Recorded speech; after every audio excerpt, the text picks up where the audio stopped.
So please welcome our first speaker, Dr. Sarah Moore. Dr. Moore is an associate professor of neurology and neurosurgery at the OSU Department of Veterinary Clinical Sciences, and she is also the director of the Comparative and Translational Animal Program at the CCTS.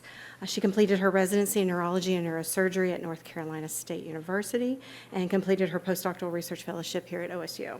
Her research focuses on translational models of spinal cord injury and developing new strategies for managing neuropathic pain. So welcome, Dr. Moore. Thank you. Thank you. So I'm really excited to be here this morning and to kick off what I think is going to be a really interesting and useful day in terms of conversations centering around drug and device development. I think I get the opportunity to start off the morning with a topic that maybe some people might find a little bit quirky or surprising, which is the idea of leveraging veterinary patients as part of the drug and device development process. And that, I think for some people in the audience, is probably not something that you have considered before or that you find to be a familiar topic. So hopefully by the end of my time with you here today, you will have a little bit better understanding of what we mean by that and maybe see that as an opportunity for a way to help move your drug development process forward and to expedite that process a bit, maybe taking it from that 17 years that Dr. Jackson mentioned earlier to a little bit shorter time frame. So how many people here today have a pet dog or cat at home? So good. So good representation of animal lovers in the audience here. How many of you have ever considered the fact that your pet could be involved in a clinical trial? So a few people, so that's fantastic. Has anybody ever actually had their pet in a clinical trial? So nobody. Oh, one person. Fantastic. So a little bit of familiarity with that topic, but certainly not a universally well understood concept, I think, amongst the biomedical research community. So I thought it might be useful to start out with a case example. So I think a lot of people are familiar with ALS or Lou Gehrig's disease as a disease entity. It's the most common motor neuron disease in people across the world. There are about 5,600 new cases diagnosed in the US each year, and about 30,000 total affected individuals living in the United States. And the disease itself is caused by an accumulation of an abnormal form of the SOD1 protein. And that protein accumulates in cells in the central nervous system, most specifically motor neurons, and leads to the clinical signs that we see in patients with ALS that include stiffness and motor weakness, severe muscle wasting, and then ultimately failure of respiratory muscles and failure of swallowing, which leads to death in these individuals. And this disease is typically studied in rodent models that are genetically engineered to overproduce SOD1 and accumulate that protein in the central nervous system. Lots of work and lots of careers and lots of federal funding have gone into the study of this disease. And the result is that we've gotten pretty adept at treating rodents with ALS, which is kind of a silly way to look at things, but it is the reality of the situation. That there are really not a shortage of things that seem to improve quality of life and seem to improve survival in rodent models of ALS.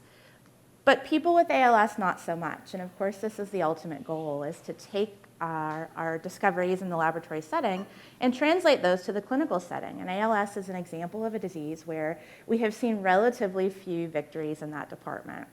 Now, there are some success stories in patients with ALS. So there are two drugs that have been FDA approved for treatment of ALS. One is riluzole, and the other is a newer FDA approved drug called edaravone. Well, we're still looking at post-approval longitudinal data with edaravone to look at how that impacts long-term outcome. What we know from the riluzole data is that that drug improves survival by about 3 months in most patients. So that's a victory right now in terms of ALS drug development. Most patients diagnosed with ALS will still pass away from their disease in 3 to 5 years after diagnosis. So something's getting lost in translation. And I can tell that same story in any number of different contexts. So I can switch out the disease specifics and I can tell that story in the context of spinal cord injury, Alzheimer's disease, glioblastoma, other non-neurologic examples. I use a lot of neuro examples because I'm a neurologist by training, but things like pancreatic cancer, acute kidney injury, idiopathic pulmonary fibrosis, acute respiratory distress syndrome. So huge failure rate. And in fact, many of these diseases really have had very few meaningful discoveries or therapeutic advancements over the last 100 years. So most of our drugs, even if they look incredibly promising in the early experimental disease setting, fail to translate all the way through to phase 3 human clinical trials. And there are a lot of different reasons for that. Some of them are financial in nature. Some of them do have, in fact, to do with the regulatory process. But most of them fail for one of two reasons, either efficacy, which is the majority of our drug failures in the translational process, or safety. So where we have a drug that looks promising and, in fact, may be efficacious to treat a disease process. And it looked safe in experimental animal models. But as we moved that through to the clinical setting, there were unexpected toxicity issues that limited that drug's ability to be used in a clinical setting. So we have a high failure rate in drug development. I think we all understand that. We know that there's significant financial implications associated with that. And more importantly than that, there are significant implications for our ability to make people better, which is what we all want to do as we focus in disease research and drug development. So why do we see that? Why is there such a high failure rate? Well, I think this quote from Lowe, I think is pretty poignant and gets to the root of the issue. So Lowe is a drug discovery chemist, and he's a science blogger. I don't know if anybody has read any of the things that he's written, but he does quite a good job, I think, sometimes of really cutting to the root of issues in the scientific community. And so this quote is from him, and it says, "It's hard sometimes for people who have worked in other industries to appreciate this, but drug development has a unique combination of very high regulatory burden, very high failure rate. So it's tempting to say that regulations cause the failures, but that isn't true. Biology causes the high failure rate, and more specifically, our lack of understanding of biology is what causes the high failure rate." And I think that's a pretty pointed and pretty poignant statement that I think is pretty accurate in terms of thinking about why things fail to move through the human clinical setting. And so there's some things that we can think about in terms of how to improve our understanding of biology. A lot of those things really boil down to modeling disease processes and how we study and how we understand the disease itself and how we understand our targeted or our candidate therapeutics for that disease. So the first thing that I want to make sure that everyone understands is that from an animal modeling perspective, induced disease models have incredible value. So I think most people in this room are working in induced disease models. I have worked in induced disease models. They have incredible value. They're very important for understanding some very basic concepts in biology of disease. They can be incredibly important for very early stages of therapeutic development. In fact, we couldn't do many of the things that we do without induced disease models. So this talk is not focused on why induced models are bad. In fact, they're the foundation on which we build everything else. So they're very important. But there are some limitations to those models. So every model has its limitations, right? I think all of us who work with a particular model feel pretty well versed in what are the benefits and maybe more importantly, what are the limitations, what can we do and not do with our particular model. And induced models come with some limitations. So many of those models are immunodeficient. When we think about rodent models, and this is particularly true in cancer research specifically, many of those models do not have competent immune systems. And we know that in many diseases, the immune system plays an important part in the pathogenesis of disease, and certainly when we start to talk about immunobiologics in the treatment of disease as well. So when those models are immune competent, they may have immunologic differences from humans, which are ultimately our goal in terms of where we'd like to use our candidate therapy. So we know that even between a mouse and a rat, there are tremendous immunological differences in how they respond to certain types of trauma. So spinal cord injury being a great example of tremendous difference in immune response. Certainly other diseases, we see a similar scenario. And so the difference between a mouse and a human is only magnified if the difference between a mouse and a rat is as large as what it actually is. We know that there's a lack of genetic diversity in most of our induced animal models. And there certainly are a lack of comorbidities as well. So if we take the average American with a particular disease process, a certain percentage of them will have obesity as a comorbidity. A certain percentage will have diabetes, or will have other underlying health conditions that impact their ability to both recover from whatever their disease process is, and also impact their ability to respond to a particular therapy that's administered. And we don't typically look at drugs in the context of comorbidities with our induced models. And so that can be a limitation, particularly with cancer models as well.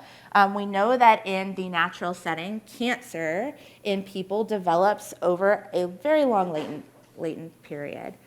In induced models, it's often a very rapid induction of the neoplastic process over a few months, oftentimes at most. And so some of those genetic modifying factors and other host-specific factors that come into play in these long pre-patent periods are not there in our induced models. We also know that mice are far more resistant to toxicities than are people in many instances. And so things like vomiting and gastrointestinal side effects with cancer drugs are often not observed in experimental models, but then often come to light in the human clinical setting. Of course, we have challenges with scaling up from rodents to humans as well. And then what we finally see as kind of a culmination of some of these limitations is that things that look incredibly promising in the experimental laboratory setting don't always translate. We can't always replicate those in the clinical setting. And again, not to suggest that induced models are not important, because they absolutely are, but they are not the end-all be-all in terms of therapeutic development. So how can we work towards a resolution of some of the issues that we see with therapeutic translation? So there are a lot of different angles that we can work from to deal with these. So one is that we certainly can use better predictive modeling using sophisticated informatics tools.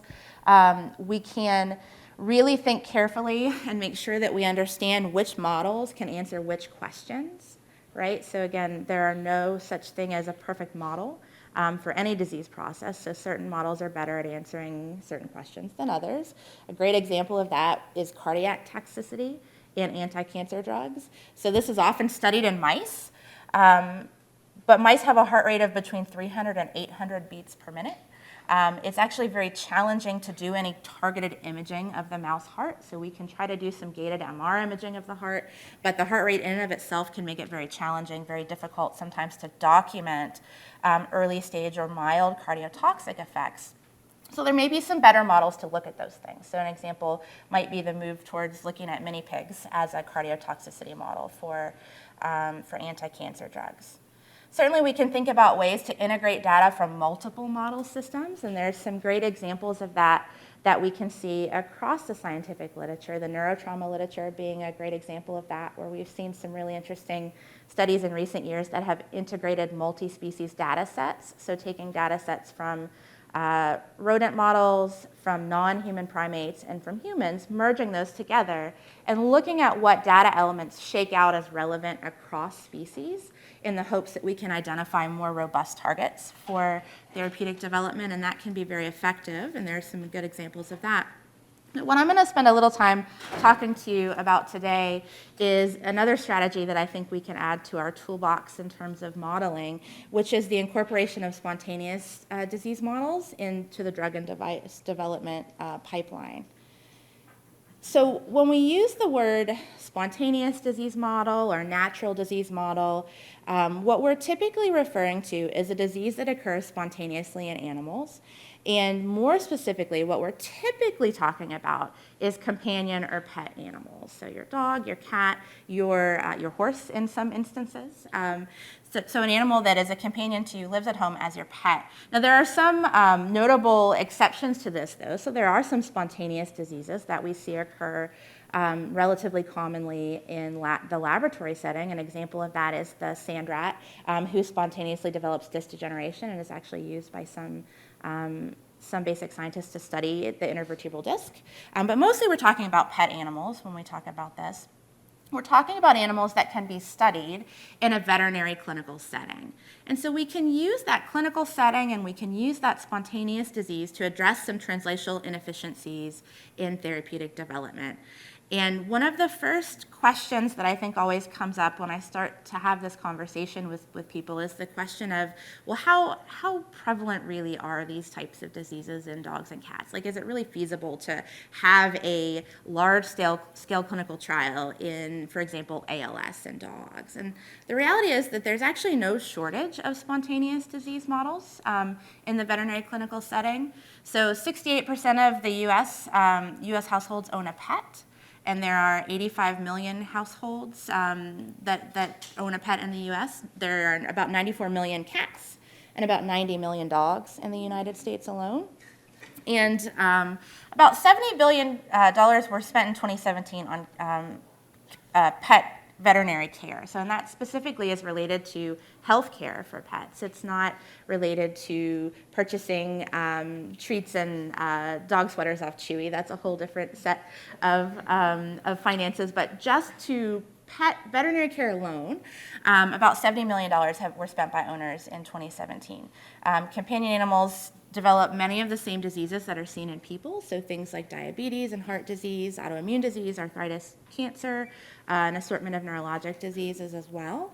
And owners are increasingly interested in more advanced care and therapeutics for their pets. And so what this equates to really is an opportunity for us to work in these naturally occurring disease models to provide what I would call a bidirectional advancement in disease research. So bidirectional meaning that both pets and people gain tremendous benefit from the work that we can do in these models.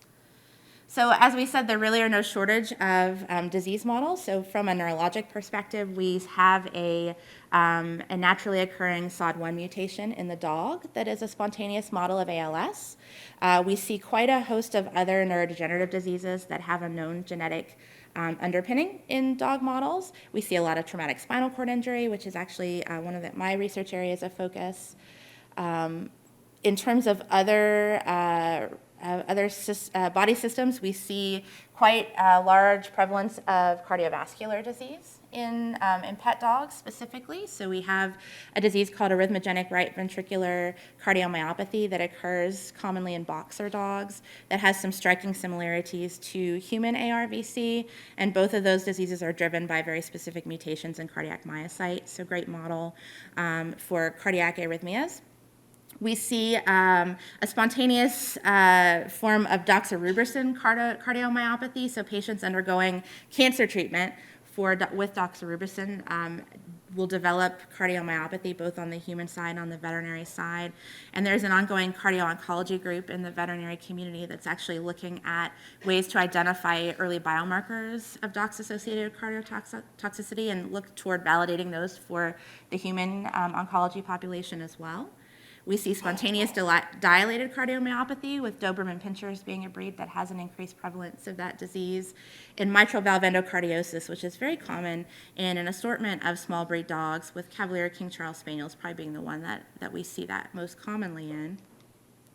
From a respiratory perspective, there's a high prevalence of idiopathic pulmonary fibrosis in Westies that has very similar CT findings, clinical signs, and disease progression to that of the human condition. It's also refractory to most treatment, and there are some genetic factors that are suspected and are currently being studied related to that disease.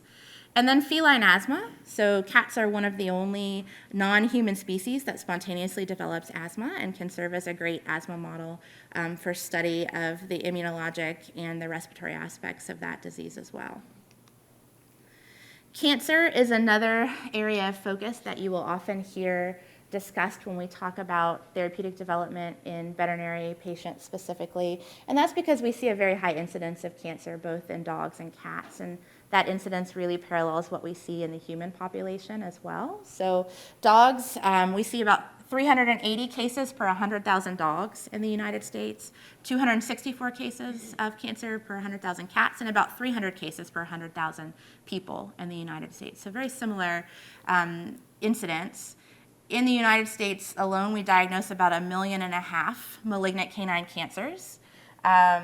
And those come from an assortment of different sources, with things like lymphoma, carcinomas of an assorted variety, and osteosarcoma being pretty high on that list.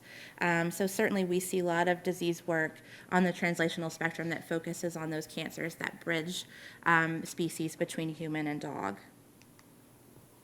So why would we have an interest in using companion animals as a model system through which to study treatment development?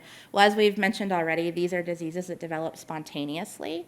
And so in many instances, they may better reflect what happens in the human clinical setting as well. So again, in that case of cancer, where cancer is often developed over many, many years before it's observed in a human patient. The same is true of dogs. So that prolonged pre-patent period before diagnosis of disease can be incredibly important from an immunologic perspective, from a comorbidity perspective.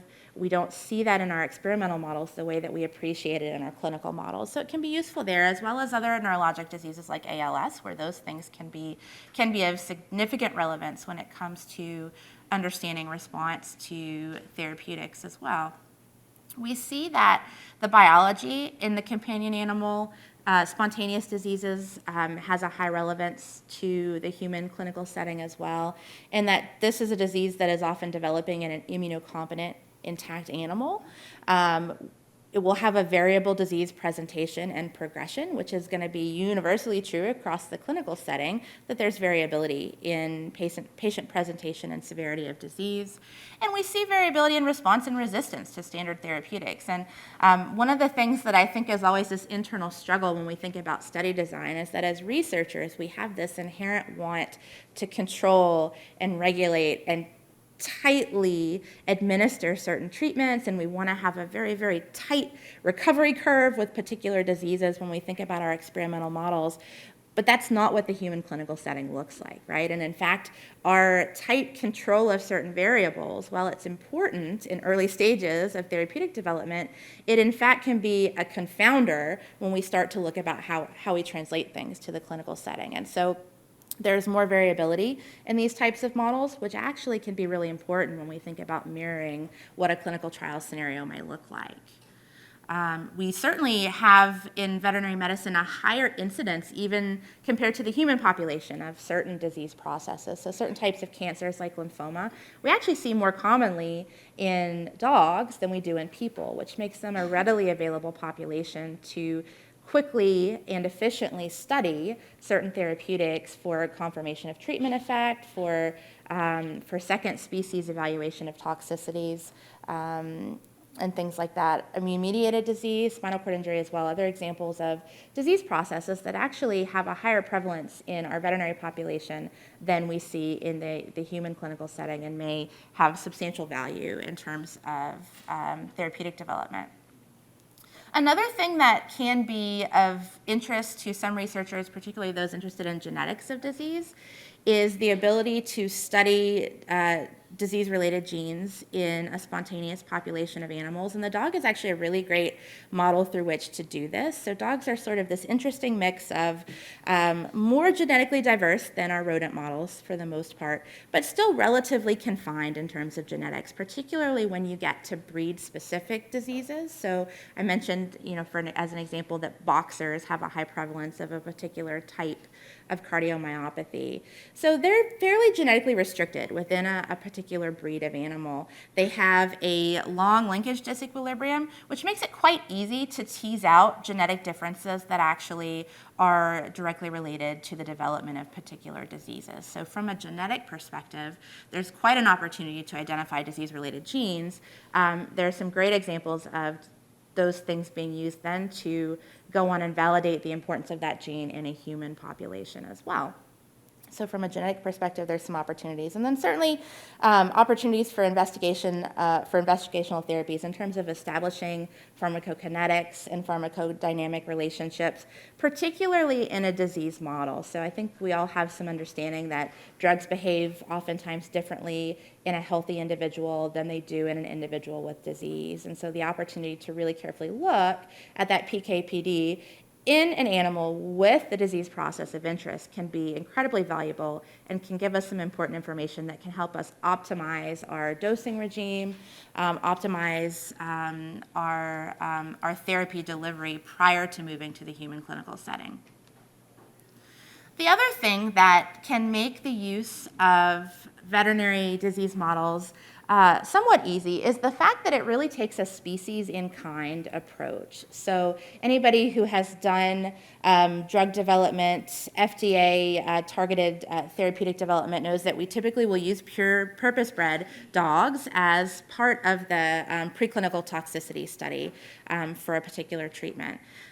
So what we find out from those purpose-bred dogs in terms of pharmacokinetics and pharmacodynamics has direct applicability to the veterinary clinical setting in terms of moving that drug easily into a diseased dog population. So it can help us more quickly move into a veterinary clinical trial, which can then be really used to fine-tune our treatment timing, our dosing, our routes of administration further in a disease setting, so that we can rapidly look at these phase 1, phase 2 dose escalation and response endpoints in an affected disease population of animals. It can allow us to reach our MTD more quickly because we already have data from normal dogs to start with, to build upon from there. And then it allows us to better anticipate the types of adverse events we might see, particularly in the case of immunoagents and then in drug combinations as well. And we can use these PK/PD endpoints and surrogate markers to then more easily transfer what we know from the purpose-bred dog setting to the veterinary clinical setting in the context of spontaneous disease, fine-tune that information in a diseased patient, and then ultimately move into the human trial setting. So the next question that I often get from people as we start to talk about the idea of veterinary clinical trials is what does that look like? What type of regulatory oversight is involved in a veterinary clinical trial? So the first thing to know about veterinary clinical trials is that they don't require FDA approval or monitoring. And not to say that you shouldn't be in contact with the FDA if your ultimate plan is to move in to the human clinical trial setting, but specific to veterinary medicine, we don't need FDA approval or monitoring for a veterinary clinical trial. The one exception to that would be, and I think this is probably not relevant to most in the group, is if you're developing a therapeutic that you eventually intend to register for veterinary purposes. So if you're developing, say, an osteoarthritis drug that you think there may be a veterinary market for, there is an FDA approval process for veterinary specific drugs. But if you're developing it purely for translational purposes, you don't have to have FDA approval to move that forward into a clinical trial. So what that means is that we can, in some ways, be more efficient in how we move things forward in a veterinary clinical setting. That doesn't mean that there are not guidelines that need to be followed or ethical considerations that need to be taken into account, because there certainly are. We don't have to file IND paperwork prior to initiation of a trial. We don't need a GMP product necessarily to move into a veterinary clinical setting, but we do have veterinary-specific GCP guidelines that should be followed for veterinary clinical trials. And certainly, most of you guys indicated that you have a pet at home. I think most people feel like those pets are members of their family. And so we need to have safety and toxicity data. We need to have a reasonable expectation of efficacy such that we can feel good about suggesting that an owner put that drug or compound into what essentially is a family member for most of them. So it's not without regulation or oversight, but it certainly is to a lesser extent than the human clinical trial scenario. And so that can offer some advantages in terms of moving things through quickly and really having the ability to look at things in a natural disease setting, particularly when we start to talk about combinatorial therapy as well. There can be some real advantages to looking at that in the veterinary setting first. So we should adhere to veterinary-specific GCP guidelines. And veterinary clinical trials, from a veterinary perspective, actually are becoming quite common now. So it's very common. We actually had somebody here who had enrolled their pet in a clinical trial at one point. We are seeing a lot of clinical trials, both at academic veterinary medical centers and even in large private practices. So some of the corporate-owned practices, the VCA hospitals, that Mars Corporation owns quite a few large private practice facilities that have been involved with drug development, more so for veterinary-specific products, but certainly can be leveraged for really large-scale, multi-center clinical trials, depending on the disease process that you're interested in. So from a logistical perspective, what does it look like to conduct a clinical trial in a veterinary population? So both people and pets can benefit, so we mentioned that a little earlier on in the talk. It allows our pets to have access to advanced care, oftentimes at little or no cost, because those care items are covered by the trial in many situations. So in the veterinary clinical setting, there's an opportunity to have pet insurance for your pet, but it's not very common. And so most people are paying for care out of pocket for their pets. Can be quite expensive. And so allowing pets to be involved in veterinary clinical trials can actually provide them care that they may not otherwise be able to receive for financial reasons. It also, of course, provides critical information about disease processes and treatment response, and has tremendous translational value. So from an approval perspective, some of you are probably used to working with IRBs in terms of institutional clinical trial approvals. And on the veterinary side, our approval body, our institutional approval body, is the IACUC. And again, you guys may be also used to working with IACUC in the context of induced animal models of disease. So here at OSU, our veterinary clinical trial review body is actually embedded within our IACUC. So we have a veterinary IRB of sorts that's a subcommittee of the IACUC that looks specifically at veterinary clinical trials and takes into consideration a lot of the, USDA regulatory requirements that come on the animal side, and also balances those with the ethical responsibilities that we have to veterinary patients as a member of someone's family. So there's no IRB on the veterinary side other than our sort of IACUC subcommittee that reviews things. There's no HIPAA requirements, which certainly can, in many ways, make things easier from a regulatory perspective. And so there's a substantial reduce in regulatory burden that really does allow us to be more efficient from a veterinary clinical trial perspective. So as I mentioned, though, here at OSU, we do have a review body of sorts that looks at our veterinary clinical trials. They're embedded within the IACUC. Most academic veterinary medical centers will have some sort of review body that looks at their veterinary clinical trials for approval, whether that is specifically related to their IACUC or sometimes embedded within their veterinary medical center as a hospital committee. Those typically will exist at most institutions. We do require informed consent universally in the veterinary field for involvement in veterinary clinical trials for obvious reasons. And that consenting process in many ways looks similar to what it often looks like on the human side. I think we're sort of going through the same processes right now as a lot of the human consenting bodies are doing in terms of looking at how to really streamline that process and ensure that it's well understood and that documents are readable and owners really comprehend what they consent to in terms of a trial. So we do require informed consent prior to participation. So what can these veterinary models really contribute in terms of therapeutic development specifically?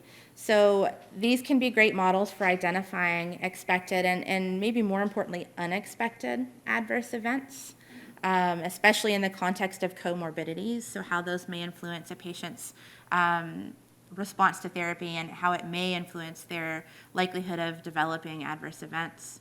Certainly they can be used to establish efficacious dose and regimen, to evaluate combinatorial therapies, which I think is a huge advantage of veterinary clinical models. And then really they can also offer the opportunity to treat naive disease, and that becomes important, particularly in the cancer field, where we think about what an induced animal model looks like, what a human with disease looks like, and then what a dog may look like. That opportunity to treat a patient with a novel therapy before they've been through 3 other failed rounds of chemo can be very informative in some ways. We also do have the opportunity to treat the patient that has been through 3 failed rounds of chemo. So we can look at things in both scenarios, and there's important things to be gained from each of those. We can also do longitudinal patient assessment and biomarker collection. So most of our veterinary patients, depending on their disease process, will live for an extended period of time with that disease. And so there is an opportunity for repeated sampling, repeated imaging, depending on invasiveness and the type of disease. Certainly we have to balance those things just as you would in the human setting. But there is an opportunity for longitudinal collection of data on these patients, perhaps much more chronically than you may think about in the experimental setting, where really chronic survival studies are relatively uncommon with some diseases. And in the veterinary field, we have quite a few validated health-related quality of life assessments. So we can look at an assortment of different outcomes that may have high relevance to the human clinical setting and to the types of outcomes that may be used in that scenario. And then probably most importantly, because that's sort of what we're here to, in general terms, talk about today, is that data that is collected in veterinary patients, and dogs in particular can be quite useful for this. That data can actually be included in your IND or your IDE application. You can use it as supplemental information, of course, during drug development, but you can actually include that in your packet for the FDA. And having safety and toxicity and having dosing studies in disease models, natural disease models, can only strengthen your application packet with the FDA. So those things can certainly be included as part of that process. So another question that I think comes up a lot in conversations about spontaneous disease models is, well, is this really a fundable idea? Do people really fund veterinary clinical trials for translational purposes? And the answer is yes. So the NIH has absolutely embraced this approach to therapeutic development. There's some great nationwide and both university-specific examples of that. So two of those are on the oncology side of the equation, where we see a huge push from NCI to fund research in dogs with spontaneous cancers. So there's a comparative oncology trials consortium, which has focused on a whole breadth of different canine cancer models and how they may be used from a therapeutic development standpoint, both from model development and specifically therapeutic development. There's also, coming out of NCI, there's the Canine Brain Tumor Consortium, which has a specific emphasis on the study of glioblastoma. So dogs have a high prevalence of spontaneous glioblastoma. They're a great glioma model. And so NCI has really embraced that over the last 5 years or so and put quite a bit of funding into studies that look at dog spontaneous models of glioma. Also here at the university, we have an NCATS-funded project that is looking at ALS therapeutic development in our using a canine spontaneous model of a SOD1 mutation. And the goal of that project is really to set up an adaptive platform trial in dogs with SOD1 mutations to serve as a translational therapeutics accelerator to screen promising experimental therapies and move those forward ultimately into the human clinical setting. So some good examples of where NIH has really gotten behind our comparative models, our veterinary clinical models of disease, and certainly those are only a few of what are a tremendous number of examples. But I just wanted to share those with you because I think sometimes people feel uncertain about whether or not these are fundable ideas and how you might move forward with that from a funding perspective. So from here, what I want to do actually is switch gears a little bit. So I hope at this point maybe I've convinced people that there's some value in looking into spontaneous disease in veterinary patients and whether or not there's a correlate with what you study and an opportunity to look at those models to move your work forward as well. And so what I wanted to do from here actually is talk a little bit about what resources are available here at OSU and across the US as well to help facilitate researchers who are interested in leveraging spontaneous disease models for their work. So from the national perspective, there is a group called the CTSA One Health Alliance, which is obviously affiliated with NCATS, and it's a group of 15 veterinary institutions that reside within universities that hold CTSA awards. So it's really the veterinary correlate to the CTSA. So it's the CTSA One Health Alliance, or COHA is what you will see that referred to. And the mission of COHA is to advance understanding of diseases that are shared between people and animals and to leverage the expertise of physicians and research scientists and veterinarians to move translational research forward. And that group has 4 different subcommittees. They have a communication and collaboration committee. They have a clinical trials committee, which might be more of interest, I think, to folks in this group. And then they have a veterinary biobanking committee as well, which we'll talk a little bit about biobanking and opportunities with that in a minute. And then they have a clinician scientist education committee as well.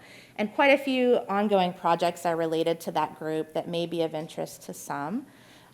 So there is quite an effort to work on connecting the community of comparative and translational researchers to implement standardized training and clinical trial procedures in the veterinary realm, to work on electronic data capture related to veterinary medical records and how that can contribute to multi-species data sets. And then certainly there are some community outreach and education opportunities as well. So this group is actually the one that developed the Veterinary Good Clinical Practice Training module. So you can actually go online now and become certified in veterinary GCP. If you have an interest in that, they've developed SOPs for trial evaluation and approvals across universities, consent processes and study monitoring, data safety study monitoring. They've worked to implement REDCap across the COHA network. So some of you may be used to using REDCap for your clinical trial data collection. The COHA group uses REDCap for their veterinary clinical trial data collection as well. So lots of analogies there from a data sharing perspective. They offer pilot grants for people who want to work in spontaneous models, veterinary disease models from a translational perspective. And they have, over the last few years, put quite a significant amount of effort into setting up a veterinary-specific OMOP platform so that electronic health data can easily be pooled across institutions to look at that data from an epidemiologic perspective and gain some better understanding of particular diseases for translational research purposes. COHA has a biospecimen repository, and so that's something I do want to highlight for folks that are interested in spontaneous models and looking for potential for samples for their work. So this is a virtual biospecimen repository, so it's a collation of repositories that are available across COHA institutions, and so there's a nice description of what is maintained in that biorepository, who you should contact to talk to about samples for those. So a nice curated description of those is currently, the group has put it together and it should be available online probably in the next couple of months as we migrate to a new website format. There is also coming very soon a sort of a wiki-style curation of veterinary spontaneous diseases. So if you're working, say, in a particular cancer model and you're curious as to what spontaneous veterinary models may be out there that have analogy to what you're working in, you can go onto the COHA website, search for that, get a description of the model, and even get some links to investigators who are working in that model who might be interested in potentially collaborating. And then one thing I did want to highlight, because I think this may be of interest to people in the group, is that most recently COHA has created some fellowship training opportunities. There's actually a call out right now for postdoctoral fellows funded through the CTSA One Health Alliance. And the goal of these particular fellowships really is to work on integrating veterinary clinician scientists into the basic science community. So if you have a lab that you think might benefit from the expertise or the experience of a specialty trained veterinarian in terms of animal modeling, in terms of research, these fellowships are geared towards providing financial stipend for those individuals to work in your lab for 2 years. So it might be something that would be worth looking into if you're interested in spontaneous models and might be interested in taking someone on into your laboratory who already has some experience in those model systems. So more locally here at OSU, we also offer quite a few different resources that can help people to work with our spontaneous disease model systems. So one of those is our Veterinary Clinical Trials Office. And Holly Borghese here is actually from our CTO and from our biospecimen repository, so she'd be a great person to reach out to with additional questions as well. But we have a very long-established clinical trials office over in the Veterinary Medical Center. It's been around since 2007, and it was established then to oversee veterinary clinical trials and biospecimen collection from an assortment of different spontaneous disease processes. It's grown quite a lot over the years. I think there were initially, maybe two staff members. Now there are 8 that staff that office. And this office oversees between 40 and 50 veterinary clinical trials per year, many of which are translational or have a translational bend to them. And so I think that brings up another point, is that sometimes people maybe have the sense that these are not super common. I mean, how many veterinary clinical trials are out there? Well, 40 to 50 a year here at OSU, and we're certainly not the only institution that has a profound interest in this. So they actually are quite common. And the mission of this office is to advance the diagnosis and treatment of disease in veterinary patients through interdisciplinary collaborative research efforts amongst the College of Vet Med, College of Medicine here at OSU, and Nationwide Children's Hospital as well. So we have collaborators from Nationwide Children's who run studies through our office for sure. And really the ultimate goal is to use that information and use that approach to improving veterinary patient health to ultimately translate that information into things that can improve human health through comparative research efforts as well. Dr. Cheryl London, who is an oncologist, is the director of the clinical trials office, and then Dr. Wendy Lorch, dermatologist, is the associate director of that office.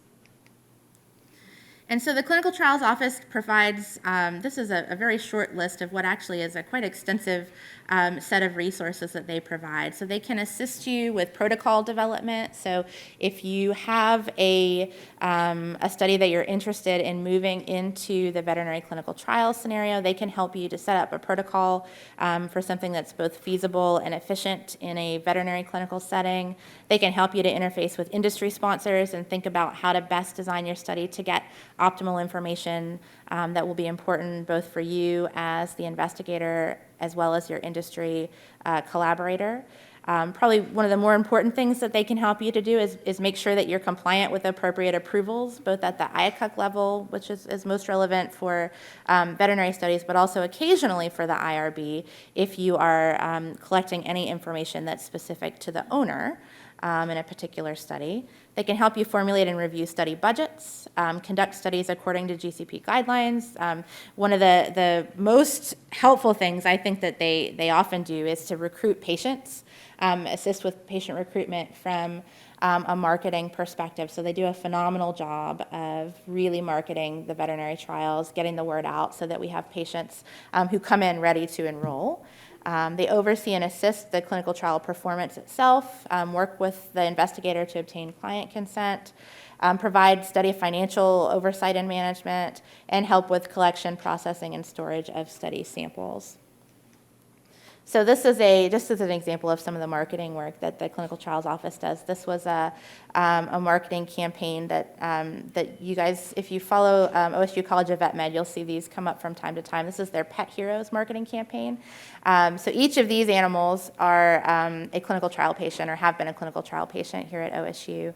And weekly they will put out a little marketing piece on Facebook and Twitter that provides a brief summary of the patient and the trial, and can be quite effective sometimes in getting people to be engaged and knowledgeable about the fact that these trials are out there. So other OSU-specific resources that investigators interested in comparative models may want to engage with. This one is particularly offered by the CCTS, and that's the Translational Therapeutics Think Tank. So this is a group whose mission is to provide consultation and guidance for investigators that are working in novel drug and device development within the OSU and nationwide children's communities. And this is really a panel of experts that comes together to allow you to essentially bounce ideas off of them. So if you've ever been putting together a grant proposal or a study design and you thought, I just wish I had some sort of unbiased person that I could run this past and get some feedback. That's what this group is really designed to do. So they provide guidance in experimental design and interpretation.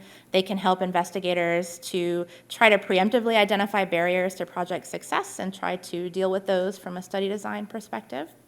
They assist our TL1 and KL2 awardees and pilot recipients with resource identification and provide assistance with identifying relevant veterinary disease models. So we have investigators involved in the T4 panel that come from sort of all walks of life here at OSU, from biomedical engineering to drug development expertise at Children's to comparative animal models over in VetMed. So it's a fairly broad group that can provide some good feedback and some guidance on study design, particularly from the comparative modeling perspective. And the goal of that group really is to help guide projects from the preclinical setting, ultimately to a successful clinical testing outcome. And if you're interested in engaging with the T4 group, if you have a project that you'd like to meet with the group to discuss, you can go to the CCTS website, and this is under the research toolkit. There's a resource request. You can put in a request to schedule a meeting with this group. The last resource I wanted to highlight in terms of comparative modeling and drug development here at OSU is the Comparative Pathology and Mouse Phenotyping shared resource. Has anybody used this resource before? A couple of people, yeah, great. So this is a group of board-certified veterinary pathologists who run their comparative pathology resource over within the College of Veterinary Medicine, but with a very broad outreach to children's and to OSU College of Medicine as well. So Krista LaPearl, Sue Knoblaw, and Kara Corpse are the three pathologists that are associated with that resource. And these are, again, they're veterinary trained pathologists that are quite experienced at pathology from an assortment of animal model perspective. So everything from mouse up to non-human primate, they have experience with from a pathology perspective. They also, as I think a really unique resource, they offer monthly office hours where you can show up with your set of slides and a particular list of questions, and they will spend some time looking at those slides with you and providing you some feedback. So if you have a study where you feel like it might benefit from a veterinary pathologist, you can meet them in 933 BRT at the multi-headed microscope, and they can give you some feedback on the slides that you have. Certainly they also are quite happy and willing to be involved with your studies at the inception of the project, so from a design perspective, and give some advice in terms of histopathologic outcomes and how you can optimize things from this perspective. They do certainly quite a lot of tox path as well, so highly relevant from the drug development perspective. So study design, animal model selection, pathologic data interpretation, they certainly can help you with drafting of the path section of your manuscript or your grant. They can help you from a laboratory training perspective when it comes to necropsy training. So if you're working with a new model and you'd like some training and some feedback on how to collect your tissue samples, they can assist with that. And certainly they actually can perform the necropsies for you if you want to submit your animals to their service as well. So I just wanted to highlight that because I think from a comparative models perspective, they offer a tremendous resource that sometimes people are not familiar with. So with that, I think I'll stop and just see what questions people may have about therapeutic development, translational research from a comparative model perspective.